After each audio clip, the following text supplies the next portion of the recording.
RK நகர் தொகுதி தேர்தல் பாதுகாப்புக்காக துணை ராணுவத்தின் 10 கம்பெனிகள் வர உள்ளனர். ஆர்கே நகர் தொகுதி இடைத்தேர்தலில் வேட்பு மனுக்கள் வாபஸ் பெற சனிக்கிழமை இறுதி நாளாகும். முதல்வர் ஜெயலலிதா உள்ளிட்ட மொத்தம் 32 வேட்பாளர்களின் மனுக்கள் ஏற்றுக்கொள்ளப்பட்ட நிலையில் சனிக்கிழமையன்று 4 பேர் தங்களது மனுக்களை வாபஸ் பெற்றனர். இறுதியாக ஜெயலலிதா, இந்திய கம்யூனிஸ்ட் வேட்பாளர் மகேந்திரன் உட்பட 28 பேர் இறுதியாக களத்தில் உள்ளனர் என தமிழக தேர்தல் அதிகாரி சந்தீப் சக்சேனா கூறினார். ஆர்கே நகர் தேர்தல் பாதுகாப்புக்கு துணை ராணுவத்தின் 10 கம்பெனிகள் வர உள்ளதாகவும் அவர் தெரிவித்தார். ஞாயிறன்று 5 கம்பெனி ராணுவத்தினர் வருவார்கள் என்றும் அடுத்த வாரம் எஞ்சிய 5 கம்பெனி ராணுவத்தினர் வருவார்கள் என்றும் சந்தீப் சக்சேனா கூறினார். மாயமான விமானத்திலிருந்து சிக்னல் கிடைத்துள்ளதை அடுத்து நீர்மூழ்கி கப்பலின் மூலம் தேடுதல் பணி தீவிரமடைந்துள்ளது. கடந்த திங்களன்று சென்னையில் இருந்து புதுச்சேரி நோக்கி சென்ற கடலோர காவல் படைக்கு சொந்தமான டேர்னியர் விமானம் திடீரென மாயமானது. விமானிகள் உட்பட 3 பேர் அதில் இருந்தனர். புதுச்சேரி நாகை இடையே விமானம் விழுந்திருக்கக்கூடும் என்பதால் தேடுதல் வேட்டையில் கப்பல்கள், விமானங்கள் ஈடுபட்டன. இந்நிலையில் காரைக்கால் அருகே விமானம் காணாமல் போன இடத்திலிருந்து INS சந்தியாக் என்ற கப்பலுக்கு சனிக்கிழமையன்று சிக்னல் கிடைத்தது. இந்த சிக்னல் விமானத்தில் கருப்பு பெட்டியில் இருந்து வந்திருக்கலாம் என கருதப்படுகிறது. சிக்னல் வந்த இடத்திற்கு நீர்மூழ்கி கப்பல் வரவழைக்கப்பட்டு தேடும் பணி தீவிரப்படுத்தப்பட்டுள்ளதாக கடலோர காவல்படை IG சர்மா தெரிவித்தார்.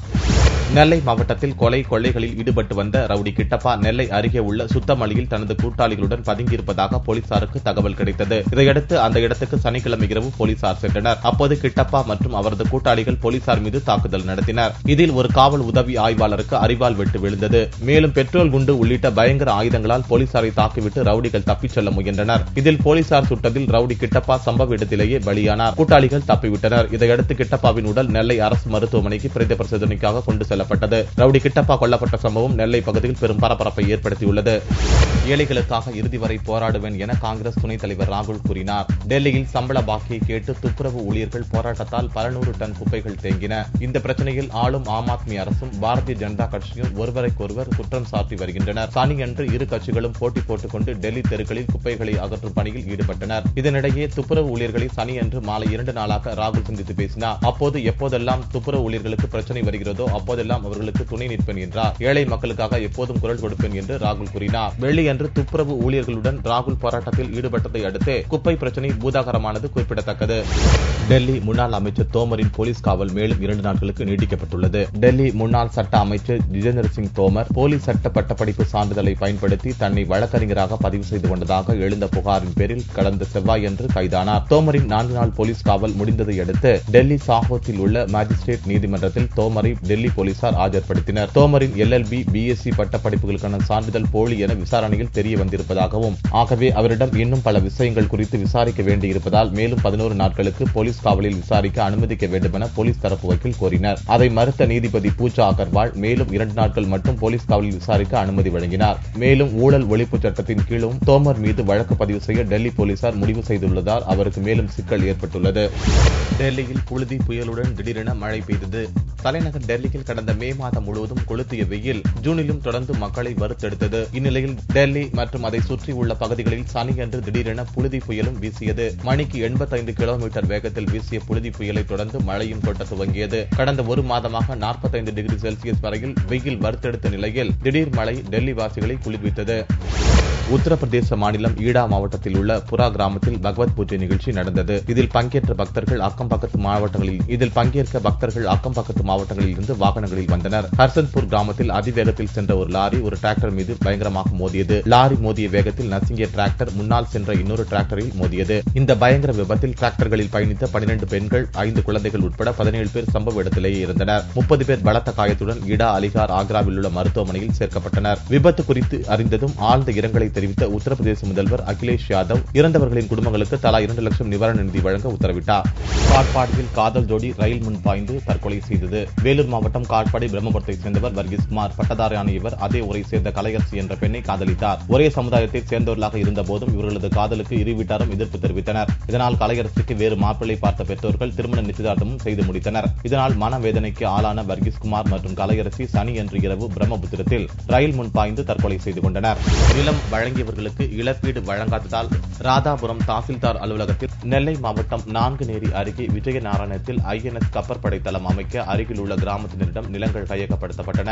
இதற்காக விஜயநாராயணம் மற்றும் கோபன் குளத்தைச் சேர்ந்த 17 பேருக்கு தலா 5,20,199 ரூபாய் இழப்பீடு வழங்க ராதாபுரம் தாசில்தாருக்கு மதுரை உயர்நீதிமன்ற கிளை உத்தரவிட்டது. அதன் பிறகும் இழப்பீடு வழங்காததால் நெல்லை கோர்ட்டில் வழக்கு தொடரப்பட்டது.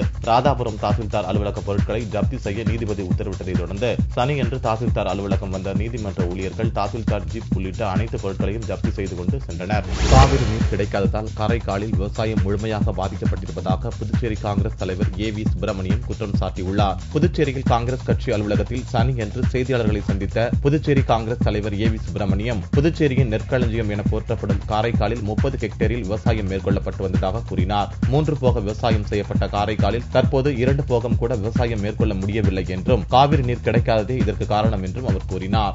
தேசிய சட்டப்பணிகள் ஆணையத்தின் உத்தரவுப்படியும் சென்னை ஹைகோர்ட் நீதிபதி ஜெயச்சந்திரன் வழிகாட்டுதலின்படியும் புதுச்சேரி ஒருங்கிணைந்த நீதிமன்ற வளாகத்தில் சனியன்று தேசிய மக்கள் நீதிமன்றம் நடைபெற்றது. இதில் நிலுவையில் உள்ள மோட்டார் வாகன விபத்து நஷ்ட ஈடுகள் குறித்த வழக்குகள், இன்சூரன்ஸ் வழக்குகள் எடுத்துக் கொள்ளப்பட்டன. இந்த மக்கள் நீதிமன்றத்தில் 200க்கும் மேற்பட்ட வழக்குகள் விசாரிக்கப்பட்டு தீர்வு காணப்பட்டது.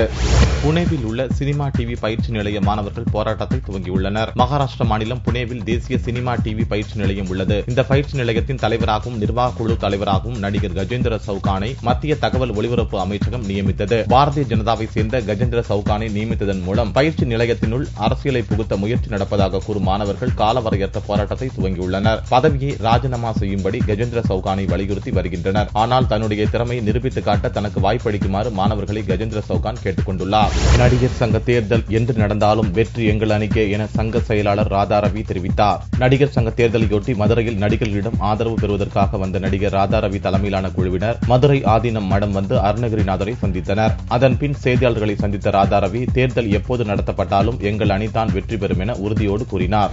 சினிமாவிற்கும் ஆன்மீகத்திற்கும் தொடர்பு இருப்பதாக மதுரை ஆதீனம் அருணகிரிநாதர் தெரிவித்தார். மதுரை ஆதீன மடத்தில் நடிகர்கள் சரத்குமார், ராதாரவி, நடிகை குயிலி உள்ளிட்ட சினிமா பிரபலங்கள் ஆதீனம் அருணகிரிநாதரை சந்தித்து ஆசி பெற்றனர். சினிமா நடிகர்களுக்கு ஆசி வழங்கிய பின் செய்தியாளர்களிடம் பேசிய ஆதீனம் நடிகர் சரத்குமார் தலைமையிலான அணி இறைவனின் அணி என தெரிவித்தார். புதுச்சேரியில் மாநில அளவிலான கபடி போட்டி துவங்கியுள்ளது. புதுச்சேரி சிவராந்தகம் ராம்ஜி விளையாட்டுக் கழகம் சார்பில் 3ஆம் ஆண்டு மாநில அளவிலான கபடி போட்டி துவங்கியது.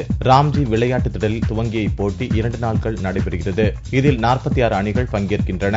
முன்னாள் மத்திய அமைச்சரும் அகில இந்திய காங்கிரஸ் பொதுச் செயலாளருமான நாராயணசாமி சிறப்பு விருந்தினராக கலந்து கொண்டு மங்கலம் தொகுதி செயலாளர் செந்தில்குமரன் வீரர்களுக்கு சீருடை வழங்கி போட்டியை துவக்கி வைத்தார். நிகழ்ச்சியில் காங்கிரஸ் பொதுச் செயலாளர் ஆறுமுகம், வட்டார காங்கிரஸ் கமிட்டி துணைத் தலைவர் வீரமுத்து உட்பட பலர் கலந்து கொண்டனர். ஒரு சவரன் தங்கம் ஞாயிறன்று காலை 20,296 ரூபாய்க்கு விற்பனையானது. 1 கிராம் ஆபரண தங்கம் 2,537 ரூபாயாக இருந்தது. வெள்ளி 1 கிராம் 39 ரூபாய் 40 காசுகளுக்கு விற்பனையானது. பார் வெள்ளியின் விலை 36,795 ரூபாயாக இருந்தது. இயக்குனர் ராஜேஷுடன் மீண்டும் நடிகர் ஜீவா இணையும் படத்திற்கான பேச்சுவார்த்தை நடந்து வருகிறது. சிவா மனசுல சக்தி மூலம் இயக்குநராக அறிமுகமான ராஜேஷ் தொடர்ந்து பாஸ் என்கிற பாஸ்கரன், ஒரு கல் ஒரு கண்ணாடி, ஆளினால் அழகுராஜா உள்ளிட்ட ஜனரஞ்சகமான படங்களை இயக்கினார். SMS என்று அழைக்கப்பட்ட சிவா மனசுல சக்தி படத்தின் மூலம் ஜீவாவுக்கும் நல்ல பெயர் கிடைத்தது. இக்கூட்டணி மீண்டும் களம் இறங்குகிறது. தற்போது ஜீவா நடித்து வரும் திருநாள், கவலை வேண்டாம் ஆகிய படங்களை முடித்துவிட்டு ராஜேஷுடன் அடுத்த பட வேலை துவங்குகிறதாம். இன்று நேற்று நாளை படத்திற்காக 12 மணி நேரம் தொடர்ந்து நடித்துக் கொடுத்துள்ளார் நடிகர் விஷ்ணு. மகாத்மா காந்திகளுடன் செல்ஃபி எடுத்துக் கொள்ளும்படியான போஸ்டருடன் பரபரப்பாக வெளியிடப்பட்டுள்ள இன்று நேற்று நாளை திரைப்படம் சினிமா உலகுக்கு புதிய கதையை தந்துள்ளது. டைம் மிஷின் மூலம் கடந்த காலத்திற்கு சென்று வரும் வகையில் உருவாக்கப்பட்டுள்ள இக்கதை ரசிகர்களை ஆச்சரியப்படுத்தும் என்று நடிகர் விஷ்ணு கூறினார். எனக்கு டேரக்டர் காலையில் 7:30 ஃபர்ஸ்ட் ஷாட் வச்சாருன்னா நைட் 2:30 மணிக்கு தான் பேக்கப்பே சொல்லுவார்.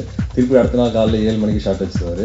பட் அவங்க அப்படி கிடையாது. ஒரு 2 மணி நேரம் ஷூட் பண்ணுவார். திருப்பி 4 நாள் கழிச்சு தான் அவங்களோட அடுத்த சீனு. அவ்வளோ ரெஸ்ட் கொடுப்பாரு, நல்லா கேர் எடுத்துப்பார். பட் எங்களெல்லாம் அப்படிலாம் அவர் பார்த்துக்கல. அந்த ஒரு வருத்தம் எனக்கு தொடர்ந்து இருந்துகிட்டே இருக்குது. ஸோ எல்லாருக்கிட்ட ஃபஸ்ட்டு ஷேர் பண்ணணும்னு நினச்சேன்.